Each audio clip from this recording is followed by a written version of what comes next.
It was a bright, sunny afternoon, one of those perfect days that makes you believe everything is right. I, James, decided to leave work early, hoping to surprise my wife, Helen, with an impromptu lunch date. As I unlocked the front door of our suburban home, I couldn't shake the feeling that something was off. Maybe it was the unusual quiet, or perhaps it was the way the air seemed heavier, laden with a sense of impending change. Pushing open the door, I stepped into the hallway and immediately heard hushed voices coming from the living room. My heart skipped a beat, but I shook it off, convinced it was just my imagination. I walked further into the house, expecting to find Helen watching TV or reading one of her favorite novels. Instead, I was greeted by a sight that would forever change the course of my life. There on the couch was Helen, my wife of 8 years, in the arms of a man I had never seen before. They sprang apart when they noticed me, their faces a picture of shock and guilt. The man's expression quickly turned from surprise to defiance, while Helen's eyes filled with a mix of fear and something I couldn't quite place. Maybe it was relief, or perhaps it was resignation. "James!" Helen exclaimed, her voice cracking. "This isn't what it looks like." I stood there, frozen, my mind racing. Was this a bad dream? A cruel joke? But the look in her eyes told me it was neither. I glanced at the stranger, who was now standing, trying to compose himself. "And who are you?" I asked, my voice colder than I intended. The man, about my height with a sturdy build and sharp features, hesitated before answering. "I'm Tom, Helen's cousin." Helen nodded vigorously. "Yes, Tom just stopped by unexpectedly. We were catching up." It was a poor lie, one that might have sufficed for a casual acquaintance, but not for a husband who knew every nuance of his wife's behavior. Something was wrong, and I couldn't ignore the nagging suspicion that there was more to this encounter than just a forbidden embrace. I felt a knot tighten in my stomach, a mixture of anger and dread. "Cousin, huh? Since when do cousins greet each other like that?" I asked, my voice dripping with sarcasm. Helen's face flushed, and she stumbled over her words. "It's not what you think, James. We were just reminiscing." Tom remained silent, a smug look on his face that only fueled my suspicions. The tension in the room was palpable, and I knew that whatever explanation they offered, it would be far from the truth. Realizing that I wouldn't get any honest answers today, I decided to back down for now. "Fine," I said, forcing a calm I didn't feel. "We'll talk about this later." As I turned to leave, I caught a glimpse of Tom's expression, a mixture of relief and something else, something more sinister. It was then that I knew this wasn't just about an affair. There was a deeper, darker game afoot, and I was caught in the middle of it. Walking out of the house, I felt the weight of betrayal settle in. I needed time to think, to figure out what was going on. One thing was certain, Helen and Tom were hiding something, and whatever it was, it threatened to unravel the life I thought I knew. As I got into my car and drove away, a single thought echoed in my mind. This was far from over. I spent the next few days in a haze of confusion and disbelief. Helen's betrayal had cut deep, but what unsettled me more was the gnawing feeling that her infidelity was just the tip of the iceberg. There was something sinister lurking beneath the surface, and I couldn't rest until I uncovered the truth. Determined to get to the bottom of things, I began to observe Helen more closely. She seemed jumpy, her usual composure fraying at the edges. She was constantly on her phone, texting or whispering to the receiver when she thought I wasn't around. I started checking her phone when she was asleep, but she had recently set a passcode. That alone was a red flag. We had always been open with each other about such things. One evening, as I sat in my car outside our house, I saw Tom pull up and sneak into our home. My heart pounded in my chest, anger and hurt flaring up anew. But instead of confronting them, I decided to follow a different path. I needed proof of whatever they were up to, and a confrontation would only alert them to my suspicions. The next morning, I reached out to an old friend, Michael, who worked as a private investigator. We had been close in college, and though we had lost touch over the years, I knew I could trust him. After explaining my situation, Michael agreed to help. He suggested installing hidden cameras and recording devices in the house to gather evidence. I hesitated at first, feeling uneasy about invading Helen's privacy, but Michael reminded me that this was about more than just infidelity. It was about uncovering the truth. Within a few days, Michael had the equipment in place. The cameras were discreetly hidden, and the audio devices were virtually undetectable. I felt a pang of guilt as I watched Helen move about the house, unaware that I was observing her every move. But my resolve hardened when I saw her meeting Tom again. Their interactions were more than just friendly. As I reviewed the recordings, a clearer picture began to emerge. Helen and Tom spoke in hushed tones about the plan, often referring to documents and money. They never mentioned specifics, but the implication was clear. They were plotting something, and it involved setting me up as the fall guy. The pieces started to fall into place. Helen's sudden secrecy, the strange looks from Tom, and their cryptic conversations. I learned that they planned to plant false evidence of financial misconduct in my office. They had forged documents that implicated me in embezzlement, and were waiting for the right moment to make their move. The plan was diabolically simple. Once the evidence was discovered, they would anonymously tip off the authorities, ensuring that I would be investigated and ultimately arrested. Realizing the gravity of the situation, I felt a chill run down my spine. This wasn't just about ruining my reputation or ending our marriage. This was about destroying my life. I knew I had to act quickly, but I couldn't do it alone. I needed Michael's help to navigate the legal and ethical minefield ahead. When I met with Michael again, we discussed our next steps. He suggested we continue gathering evidence until we had enough to go to the police. We needed to ensure that our case was airtight, leaving no room for doubt about Helen and Tom's intentions. Michael also advised me to act as if I suspected nothing, to give them no reason to accelerate their plan. In the following days, I played my part, pretending to be oblivious to the betrayal and the plot against me. It was a difficult charade, especially when Helen tried to act affectionately, as if to assuage her guilt. I had to remind myself that every interaction, every word exchanged, was another piece of the puzzle I needed to bring them down. The breakthrough came one evening when Helen and Tom, believing they were alone, discussed their timeline. They were planning to plant the evidence the following weekend, during a charity event I was attending out of town. This gave us a clear window to act. We had enough proof to involve the authorities, and Michael had already contacted a trusted detective in the police department, laying the groundwork for a sting operation. The day of the charity event arrived, and I made sure to play my part convincingly. I left early, making a show of my departure, and headed to a nearby hotel where I could monitor the situation remotely. Michael and the police were already in place, ready to move in once Helen and Tom made their move. As the evening progressed, I watched the live feed from the cameras, my heart pounding. Helen and Tom entered my office, carrying a briefcase full of forged documents.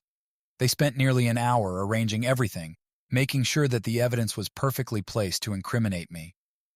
Finally, satisfied with their work, they left, unaware that their every move had been recorded. The moment they stepped out of the building, the police moved in, arresting them on the spot. Helen's face was a mix of shock and anger when she realized what had happened. Tom tried to argue, but the evidence was overwhelming.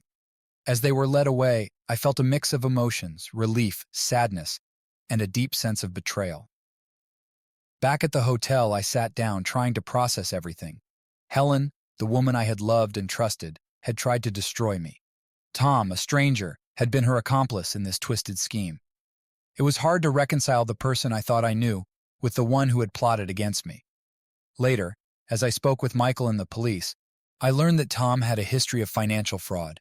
He had met Helen through an online forum and had manipulated her into joining his scheme. Together, they had planned to disappear with the money, leaving me to face the consequences.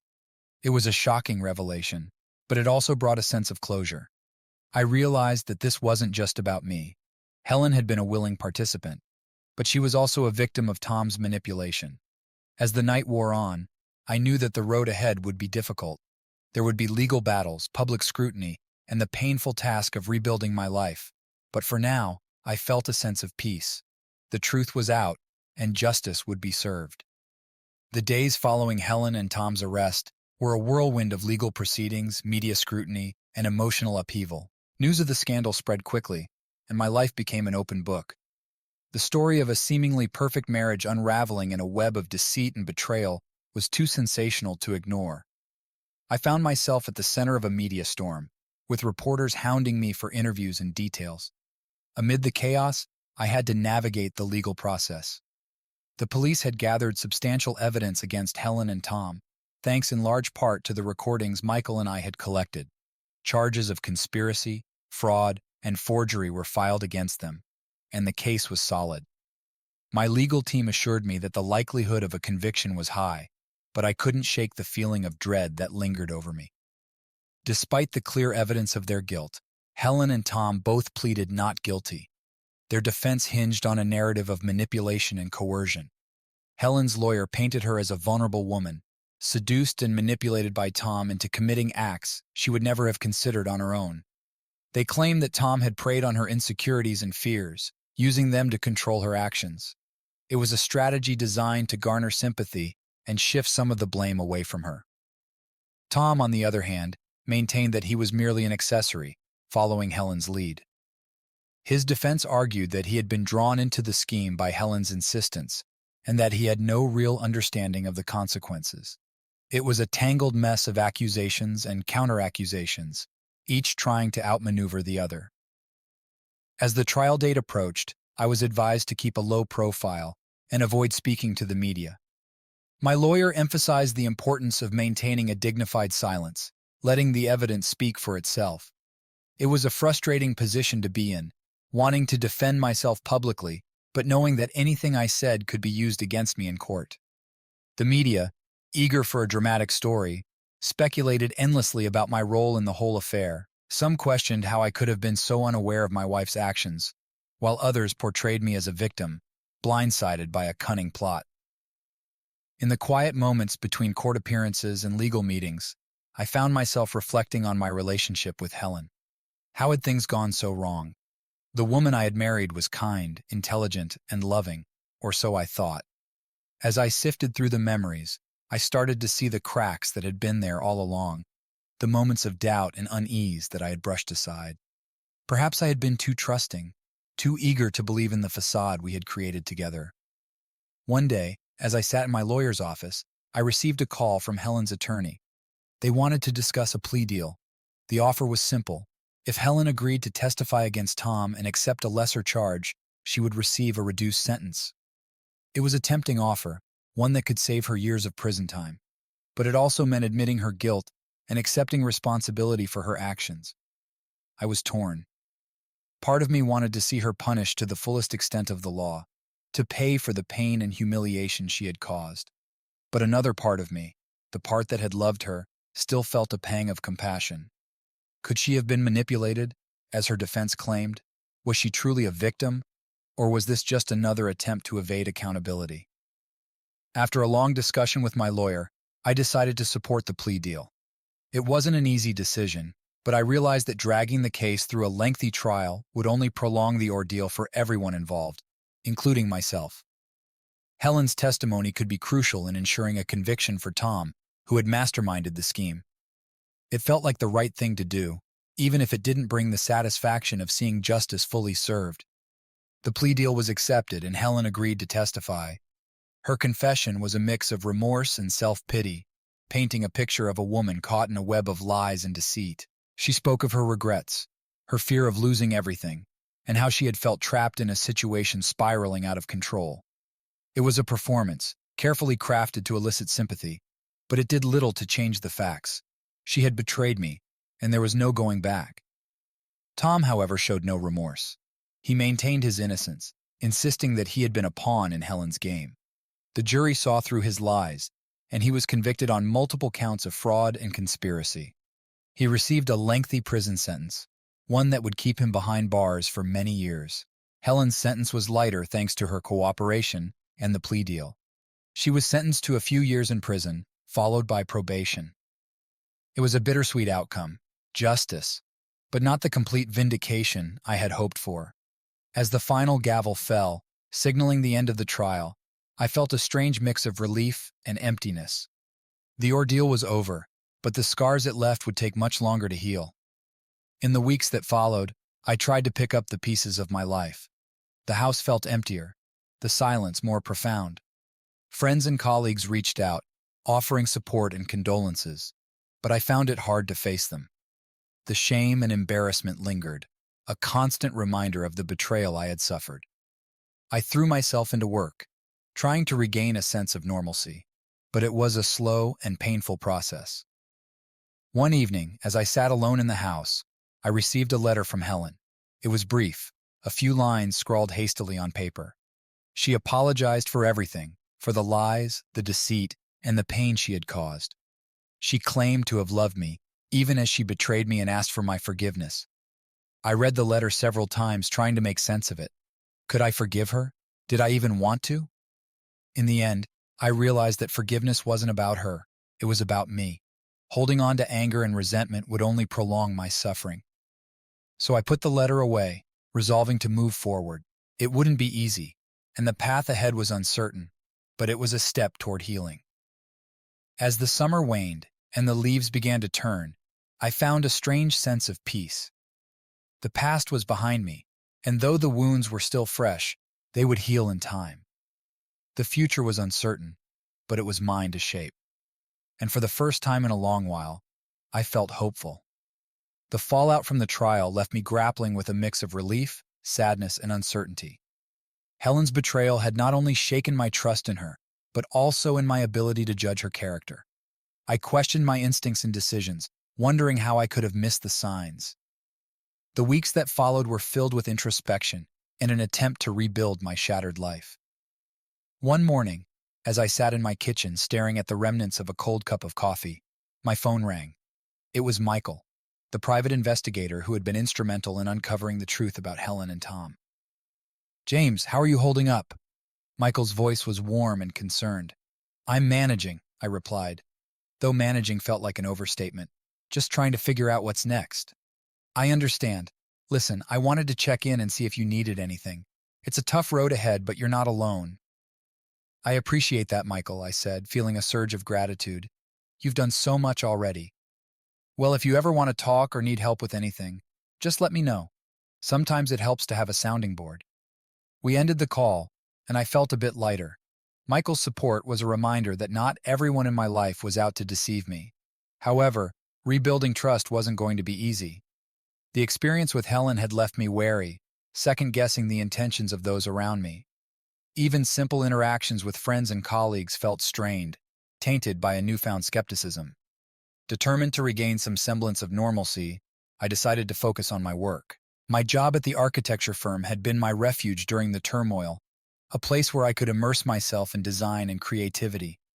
However, even there, whispers and curious glances followed me. The story of my wife's betrayal and the criminal plot against me had circulated widely, making me a reluctant figure of intrigue. One day, while working late on a project, my colleague Sarah approached me. She was one of the few people at work who had maintained a respectful distance, never prying into my personal life. "James, I was wondering if you'd like to grab a coffee sometime," she said, her tone gentle yet direct. "Just as friends. I know things have been rough and it might help to talk." I looked at her, surprised by the offer. Sarah had always been kind and professional, and her invitation felt genuine, without any ulterior motives. "Sure, that sounds nice," I replied, managing a small smile. "I could use a break from everything." The next day, we met at a cozy cafe near the office. It was a small place with a warm atmosphere, the kind that made you feel at home instantly. As we sipped our coffees, Sarah asked, "How are you doing, James?" I sighed, appreciating her directness. "It's been hard. I keep replaying everything in my mind, trying to figure out how I missed the signs. It's made me question a lot about myself and my relationships." Sarah nodded, listening intently. "It's natural to feel that way, but it's important to remember that the fault lies with them, not with you. People can be very good at hiding their true intentions." We talked for a while longer, discussing work, life, and the future. It felt good to have a normal conversation, free from the shadow of the past few months. Sarah's company was a reminder that not everyone was out to hurt me, and that there were still good people I could trust.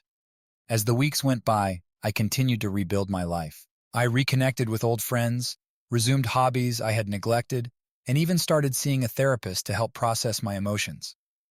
The therapy sessions were particularly helpful, providing a safe space to explore my feelings and begin healing. One evening, as I was sorting through some old photographs, I came across a picture of Helen and me from our honeymoon. We looked so happy, so full of hope and promise. It was hard to reconcile that image with the reality of what had happened. I felt a pang of sadness, not just for the betrayal, but for the loss of the life we had planned together. That night, I had a vivid dream. I was walking through a dark forest, lost and alone. The trees loomed over me, their branches like skeletal hands reaching out. Just as I felt completely overwhelmed, a light appeared in the distance. I moved toward it, drawn by its warmth and promise of safety. As I got closer, I realized the light was coming from a small cabin. Inside, a figure was waiting, but before I could see who it was, I woke up. The dream stayed with me throughout the day, its meaning elusive, yet comforting. It felt like a metaphor for my journey, a path through darkness toward a new beginning. Perhaps it was a sign that despite everything, there was hope for a brighter future. A few weeks later, I received an unexpected call from Helen's lawyer. He informed me that Helen wanted to meet with me, to apologize in person and explain her actions. I was hesitant. The wounds were still fresh, and I wasn't sure if I was ready to face her. I discussed it with my therapist, who encouraged me to consider it as part of the healing process. "Closure can be a powerful thing, James," she said. "It might help you move forward." After much deliberation, I agreed to meet Helen in a neutral public place. We chose a quiet park, away from the prying eyes of the media. When I arrived, Helen was already there, sitting on a bench, looking more fragile than I remembered. As I approached, she stood up, wringing her hands nervously. "James, thank you for coming," she began, her voice trembling. "I know I don't deserve your forgiveness, but I wanted to try and explain myself." I nodded, keeping my distance. "I'm listening." She took a deep breath and began to speak. "I never meant for things to get so out of hand. At first, it was just a way to feel alive again, to escape the routine. Tom, he made me feel wanted, special, but then he started talking about money, about plans, and I felt trapped. I was too scared to back out. I listened, trying to process her words. Part of me wanted to believe her, to accept that she had been manipulated. But another part of me knew that she had made her own choices. "I'm sorry, James," she said, tears streaming down her face. "I know I've hurt you in ways that can never be undone. I just wanted you to know that despite everything, I did love you." I looked at her, searching for any signs of the woman I had once loved. But all I saw was a stranger, someone who had made choices that had shattered our lives. "I don't know if I can ever forgive you, Helen," I said finally, "but I hope you find a way to forgive yourself." With that, I turned and walked away, feeling a weight lift from my shoulders. It wasn't a happy ending, but it was an ending, and sometimes that's enough. In the months following my meeting with Helen, life gradually began to stabilize. The media frenzy died down, and I found solace in the routine of work and everyday life. The scars from the betrayal were still there, but they no longer defined me. I had begun to rediscover who I was outside of the context of my marriage, finding new interests and reconnecting with old friends. One afternoon, while I was engrossed in a complex architectural design, my phone buzzed with a message. It was from Sarah, the colleague who had become a good friend during this turbulent time. "Hey James, there's an art exhibit opening this weekend. Thought it might be a good change of pace. Want to join?" I hesitated for a moment. While I appreciated Sarah's friendship, I wasn't sure if I was ready for anything more. Yet her kindness and steady presence had been a balm during my healing process. Deciding to take a step forward, I replied, "Sure, that sounds great. Count me in." The day of the exhibit, we met at a small, trendy gallery downtown. The atmosphere was vibrant, filled with people admiring the abstract paintings and sculptures. As we wandered through the exhibits, Sarah and I chatted about the art, our jobs, and life in general. For the first time in a long while, I felt relaxed and genuinely happy. At one point, we stopped in front of a large, striking painting, a swirl of colors that seemed to capture both chaos and harmony. Sarah turned to me, her expression thoughtful. "This piece, it reminds me of life," she said. "Messy, unpredictable, but also beautiful in its way." I nodded, appreciating the metaphor. "Yeah, it's like finding beauty in the imperfections, isn't it?" She smiled warmly. "Exactly. It's all about perspective." As we moved to the next room, Sarah asked, "So, how are you doing, James? You've been through so much, and I just want to make sure you're okay." I paused, considering her question. "I think I'm finally starting to feel like myself again. It's been a long journey, but I'm learning to trust myself and others again. It's not easy, but it's getting better." She nodded, looking relieved. "I'm glad to hear that. You've come a long way and it shows." There was a moment of silence. Then she added, "You know, if you ever want to talk or hang out, I'm here. No pressure, just friends." I appreciated her understanding and the lack of pressure. "Thanks, Sarah. That means a lot." We spent the rest of the afternoon at the exhibit, enjoying the art and each other's company. It was refreshing to engage in something purely positive, a stark contrast to the darkness of the past year. As we left the gallery, Sarah suggested grabbing a bite to eat. We found a cozy little cafe nearby and settled into a booth. As we perused the menu, I felt a sense of normalcy returning to my life. It was the kind of moment I had once taken for granted, but now cherished deeply. Over dinner, our conversation flowed easily, touching on everything from work projects to travel dreams. "So any plans for the future?" Sarah asked, sipping her coffee. I shrugged, considering the question. "I'm still figuring that out. Maybe some traveling, a change of scenery. And you?" "Same here. I've been thinking about taking a trip to Europe. I've always wanted to explore the art and history there." I smiled, the idea of travel appealing to me as well. "That sounds amazing. Maybe I should join you." She laughed, her eyes sparkling. "It could be fun. Who knows? Life is full of surprises." After dinner, we walked back to our cars. The evening air was cool, and the city lights shimmered in the distance. As we said our goodbyes, Sarah gave me a hug, a gesture of warmth and comfort that I hadn't realized I needed. Driving home, I reflected on the day. It felt like a turning point, a step toward a future unburdened by the past. For the first time in a long while, I felt hopeful and open to new possibilities. Over the next few weeks, Sarah and I continued to spend time together. We attended more art exhibits, tried new restaurants, and even went hiking in the nearby hills. Our friendship deepened, and I found myself looking forward to our outings. There was an ease and joy in our interactions that felt natural and unforced. One evening, after a particularly enjoyable hike, we sat on a hilltop, watching the sunset. The sky was painted in hues of orange and pink, a breathtaking sight that made the moment feel almost magical. "James," Sarah began, breaking the comfortable silence, "I've enjoyed getting to know you better. You're a wonderful person, and I'm glad we're friends." I looked at her, sensing there was more she wanted to say. "I've enjoyed it too, Sarah. You've been a great friend."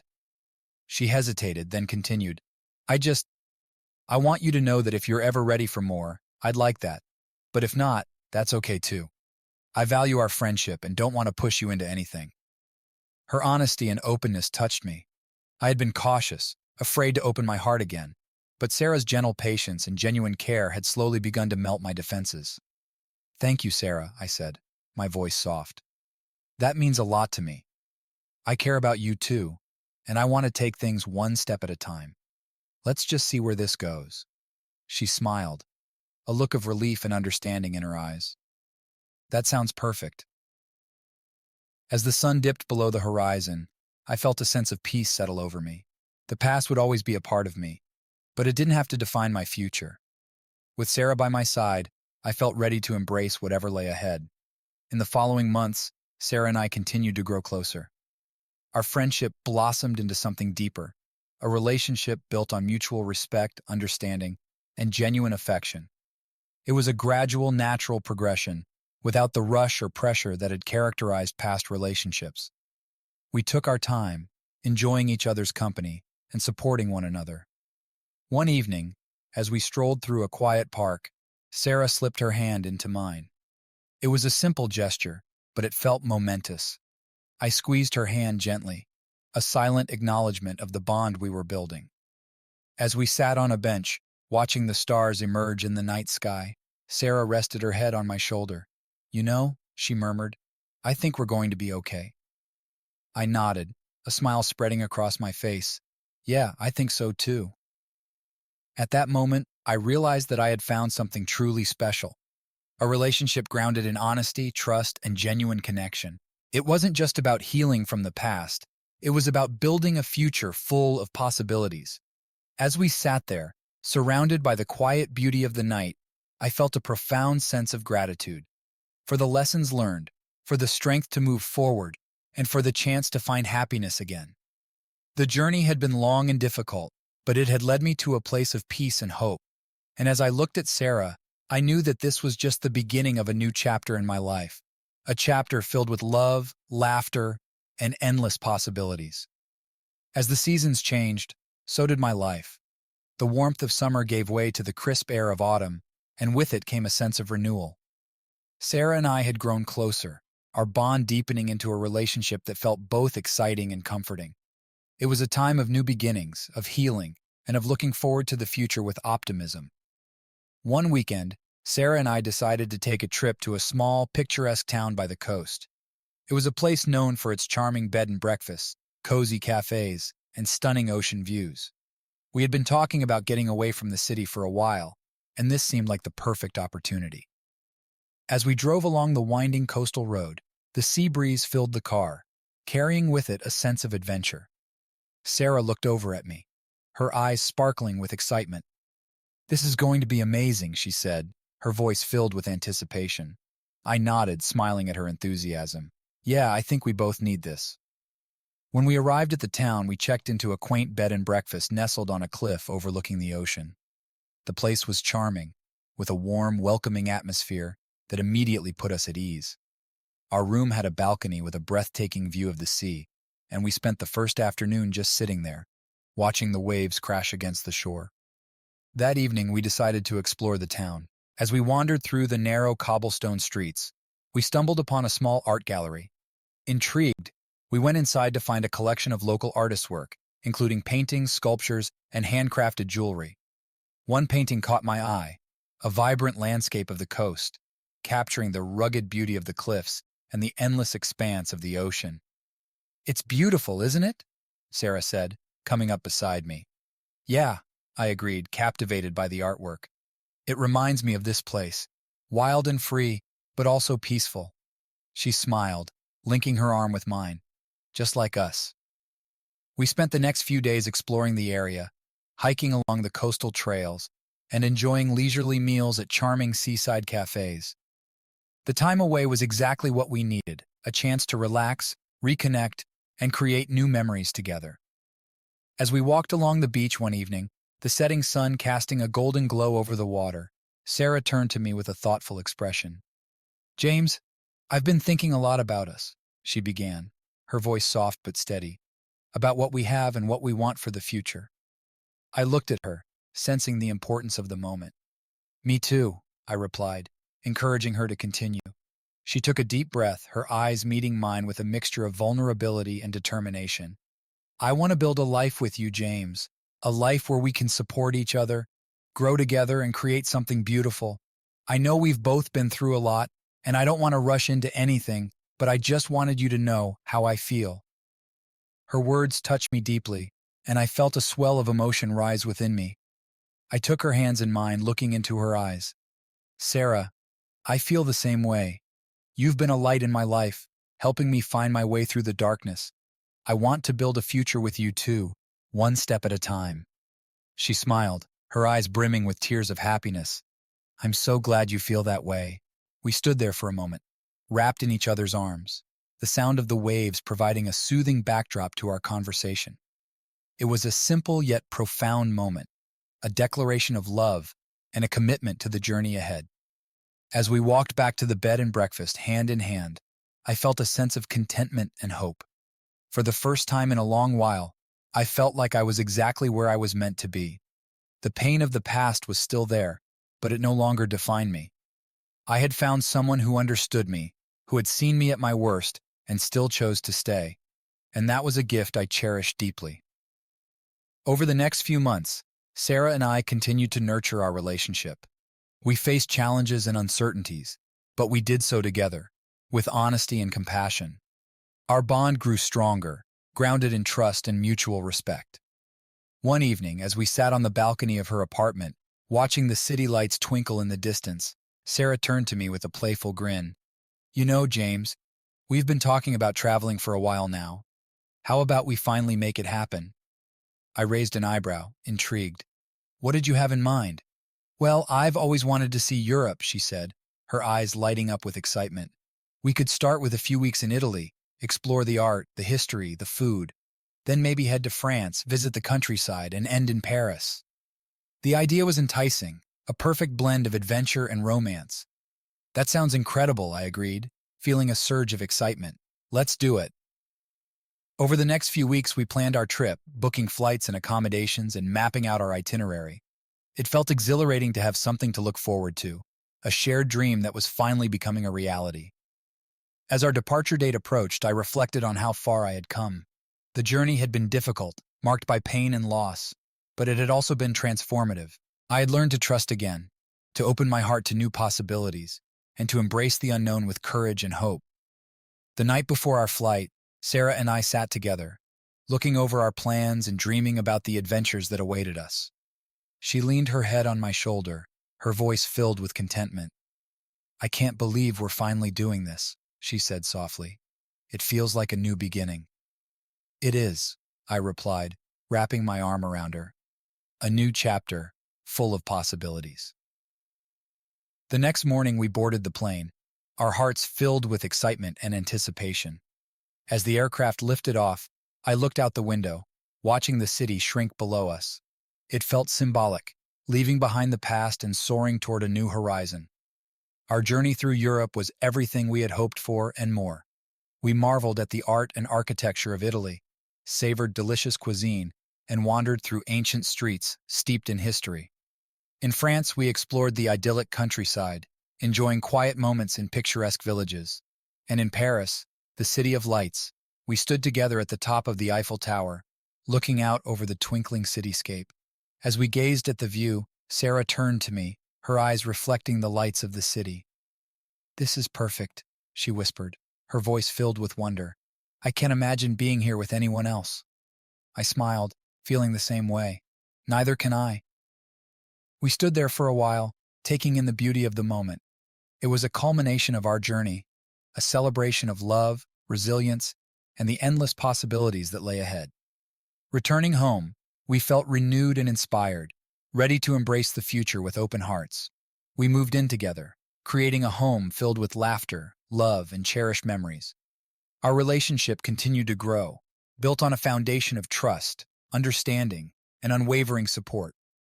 As the years passed, we faced challenges and joys, each experience strengthening our bond. We traveled, explored new interests, and built a life together that was rich and fulfilling. And through it all, we never stopped appreciating the simple, beautiful moments that made our life together so special. On a crisp autumn day, under a canopy of golden leaves, I asked Sarah to marry me. She said yes, her eyes shining with tears of joy. Our wedding was a celebration of love, surrounded by friends and family who had supported us on our journey. It was a day filled with laughter, happy tears, and the promise of a lifetime of adventures together. Looking back, I realized that the painful experiences of the past had led me to this moment of joy and fulfillment. They taught me resilience, the importance of self-discovery, and the value of genuine connections. And most importantly, they had led me to Sarah, my partner in all things, who had shown me that love was worth the risk. As we embarked on this new chapter of our lives, I felt a deep sense of gratitude for the lessons learned, for the love we had found, and for the future we were building together. It wasn't a fairy tale ending, but it was real, and it was ours. And that was more than enough. In the end, life is a journey of growth and discovery, marked by moments of pain and joy, loss and love. It's about finding beauty in the chaos, embracing the unknown, and cherishing the people who walk alongside us. As Sarah and I continued our journey together, I knew that whatever challenges we faced, we would face them as a team, with love and hope guiding our way. And that, I realized, was the greatest adventure of all.